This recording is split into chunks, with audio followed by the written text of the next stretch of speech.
guys, welcome to my channel Therapy Mom.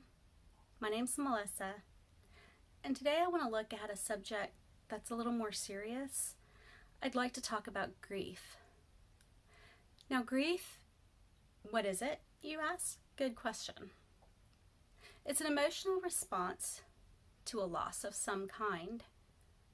Now, some losses may not seem to be as big as others, but can still have a grief reaction.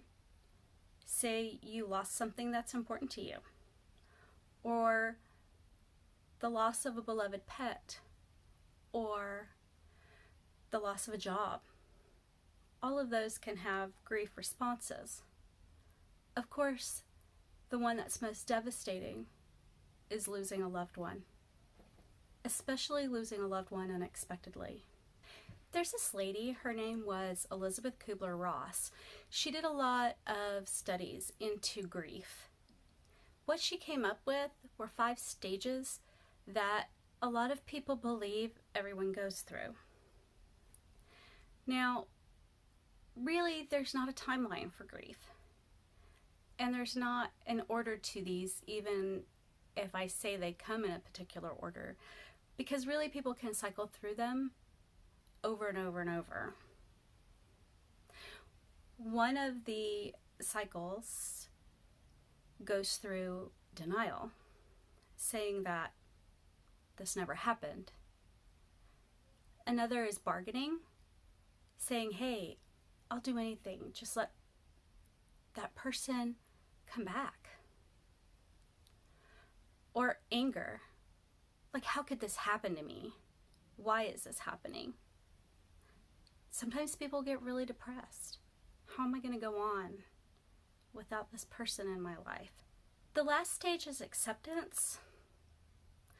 And I'd like to argue that it's not really acceptance per se. I don't feel like anybody just goes on without their loved one. I think what happens is you learn a new normal.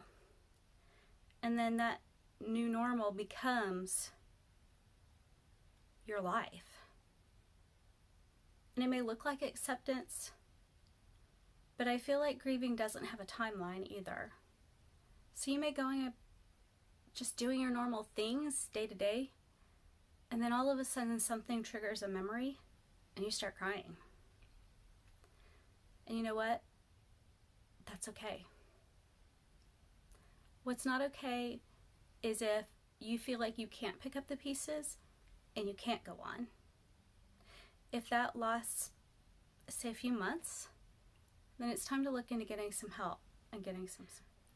Now, let's switch tactics and say that you're the friend. What do you say? What do you not say? I think one of the worst things to say is it'll be okay. You don't really know that. You don't know what okay will be for them. It's okay to say, I just don't have the words. It's okay to say, I'm so sorry.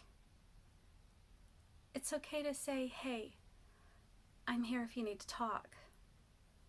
It's okay to say, hey, I remember this or that. It's okay to say nothing, to just sit and be with that person.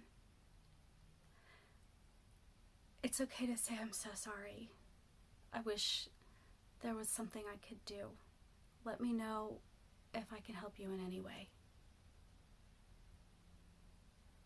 And hey, I'm here if you need to talk. Because remember, we got this. But it's a group effort, y'all.